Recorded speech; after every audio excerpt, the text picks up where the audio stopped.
A paz de Deus, meus irmãos. Paz do Senhor Jesus, tudo bem? Espero que sim. Sou o vosso irmão em Cristo, irmão Lorival, da Comunidade Cristã no Brasil, conhecido também como Nova CCB. Meus irmãos, aqui estou no canal do YouTube. Falei uma mensagem da palavra que está aí em João 6.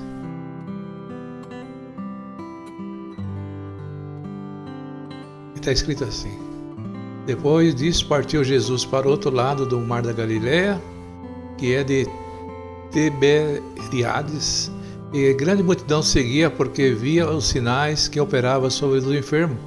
E Jesus subiu ao monte e assentou-se ali com seus discípulos. E a Páscoa, a festa dos judeus, estava próxima. Então Jesus, levantando os olhos e vendo uma grande multidão, vinha ter com ele, disse a Felipe: onde compraremos pão para estes comerem? Mas dizia isto para experimentar, porque ele bem sabia que havia de fazer. Felipe respondeu: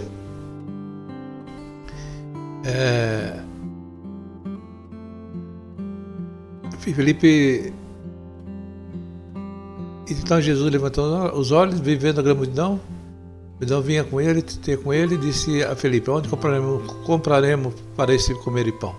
Mas dizia isso para experimentar, porque bem sabia que havia de fazer. Felipe respondeu-lhe: 200 dinheiros de pão não lhes bastarão para que cada um deles tome um pouco.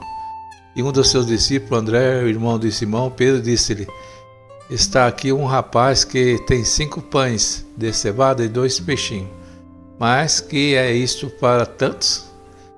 E disse Jesus: mandai assentar os homens. E havia muita relva naquele lugar. Assentaram-se, pois, os homens em número de quase 5.000. E Jesus tomou os pães e, havendo dado graça, repartiu-os pelos discípulos e discípulos pelos que estavam assentados, igualmente também dos peixes, quando eles queriam.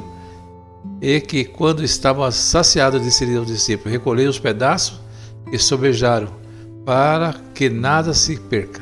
Recolheram, pois, e encheram 12 cofres de pedaços de 5 pães de cevada, que sobejaram aos que havia comido. Vendo, pois, aqueles homens um milagre que Jesus tinha feito, diziam: este, verdadeiramente, o profeta que devia vir ao mundo. Bom, até aqui.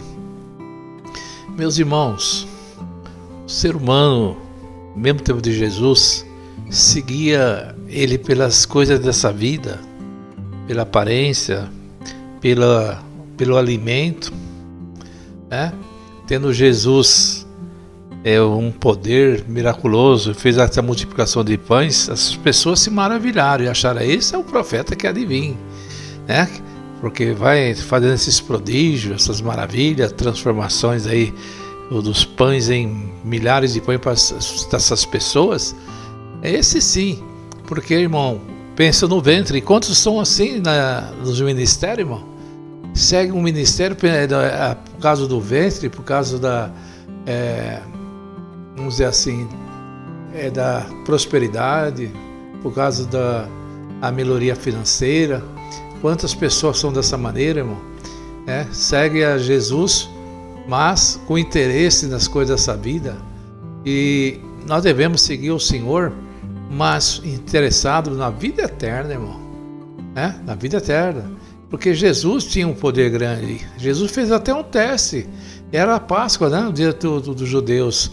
Então Jesus levantou os olhos e disse: vendo uma grande multidão, vinha ter com ele. Disse a Felipe: onde compraremos pão para eles comerem? Né? Jesus entendia e compreendia que aquelas pessoas estavam, né, com o intuito mais nos milagres, nas coisas dessa vida. E se a gente estiver seguindo a Jesus, mais interessado nos milagres, irmão, as coisas dessa vida, vem tempos difíceis, tempos penosos, irmão, em que às vezes passamos dificuldade, passamos situações. E tem pessoas que é acostumado, né, na fartura, é acostumado a servir a Deus na fartura, na prosperidade, e nunca passaram por aperto. No dia que passa por aperto, falar: será que o Senhor está na minha vida mesmo? Se tivesse minha vida, eu não estaria passando essa necessidade, né? Não estaria passando esse sufoco. Não é verdade, meus irmãos? Mas, irmão, o reino de Deus, né, é justiça, é amor e misericórdia, irmão. Ele não é das coisas dessa vida. As pessoas nem do pão do céu estavam preocupadas com o pão terreno. Se você, meu irmão, está preocupado com o pão que vem do céu, que é Jesus Cristo, com a palavra, ou está preocupado com as coisas dessa vida, com os interesses, com as coisas terrenas, né?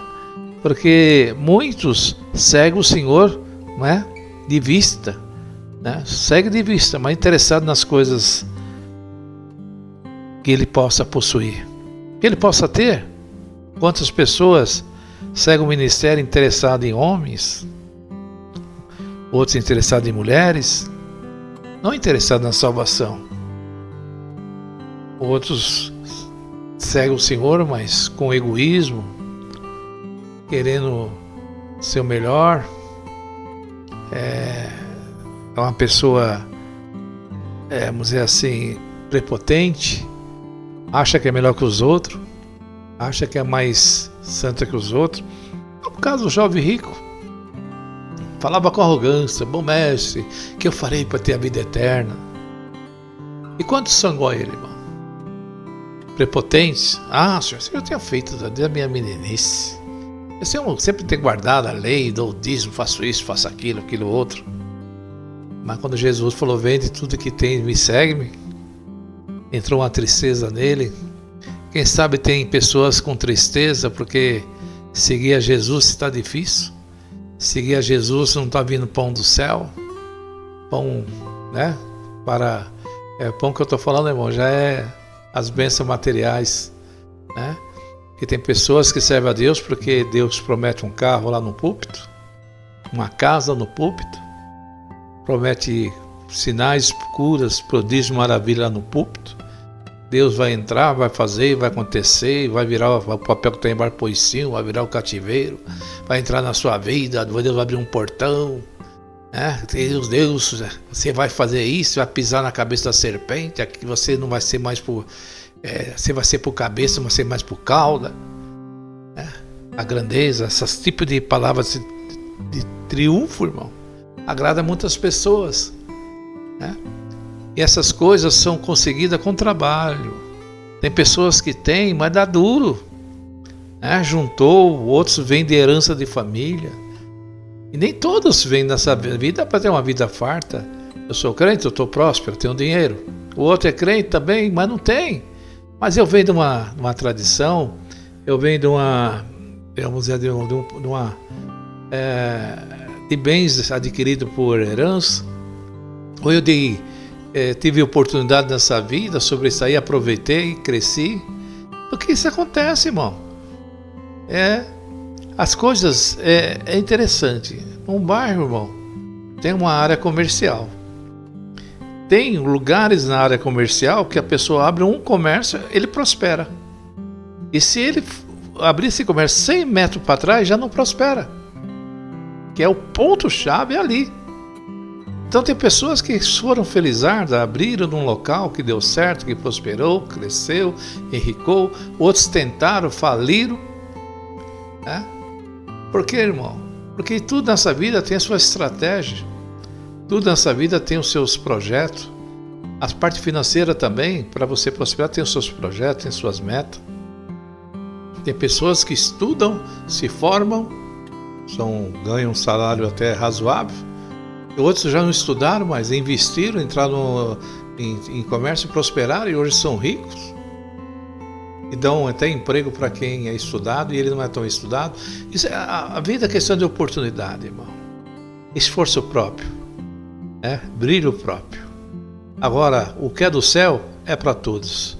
O que é do céu é para mim, para você, é para o próspero, é para o pobre, é para o rico, é para aquele que está com a vida sofrida.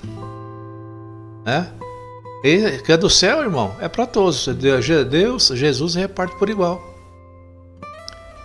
Que Deus não faz acepção de pessoas. Porque Deus teria que abençoar um, prosperar, materialmente falando, e o outro não. Se Deus é justo, se Deus nos ama, se Deus prega a igualdade, porque é uma coisa pessoal da pessoa. É uma coisa do trabalho da pessoa. Então aquele povo vinha interessado a Jesus, mas pelo alimento que perecia. Mas bem-aventurado você que segue Jesus pelo alimento que não perece, o alimento que vem do céu, que produz a vida eterna, né? Que nos dá a vida eterna, né? Que transforma a nossa vida, transforma o nosso ser, nos dá paz, nos dá alegria, que é a palavra de Deus. Bem-aventurado você que crê no Senhor Jesus, né? Se você for próspero, eu creio. Se não for próspero, eu creio do mesmo jeito. Se for rico, eu creio. Se for pobre, eu creio. É isso que importa, irmão. A sua crença, não o seu estado material, e sim seu estado espiritual de crença. Ou a fé que você tem no Senhor. Como diz assim, sem fé é impossível agradar a Deus. Se você tem fé, você agrada a Deus. Se você é rico e próspero e tem fé, agrada a Deus. Se você é pobre, né, mas tem fé, agrada a Deus. Que Deus, né, nos quer, nós com fé, com dedicação. As bênçãos materiais é um pouco, a boa parte do nosso trabalho. Um pouco também a bênção de Deus. Deus também dá uma bênção na nossa vida. Mas é o trabalho que nós devemos produzir, né, esforçar para que tenhamos prosperidade, né? Então, meu irmão, se você quer ter prosperidade, trabalhe. O apóstolo Paulo falava, se for possível, trabalho de dia e de noite para ser pesado, meu irmão. Ah, irmão, mas não está dando para 8 horas, trabalhar mais, irmão. Importante que você honre os seus compromissos, né? E Deus, no tempo certo, vai te abençoar e você vai crescer também materialmente. Deus também abençoa, né? Mas não fique esperando os carros do céu, casa do céu, né? Prosperar tudo do céu. O povo não quer trabalhar, quer enricar, mas sem fazer nada. Não, nós devemos trabalhar, nós devemos prosperar com o nosso suor, né? Como diz ali para Adão, de hoje em diante trabalhará e viverá do suor do teu rosto. Então, o que é verdadeiro crente trabalha, prospera com o suor do seu rosto, né? E o verdadeiro crente tem o pão do céu no seu coração. Tem a palavra, tem Jesus, tem o Espírito Santo, tem Deus. Essa mensagem, né? Bem-aventurado você que está interessado na salvação e na vida eterna. As coisas dessa vida, ela vem com o tempo. Primeiramente o reino do céu, e as demais coisas serão acrescentadas. Essa é a mensagem da palavra, que Deus abençoe a todos. E todos ficam na santa paz de Deus.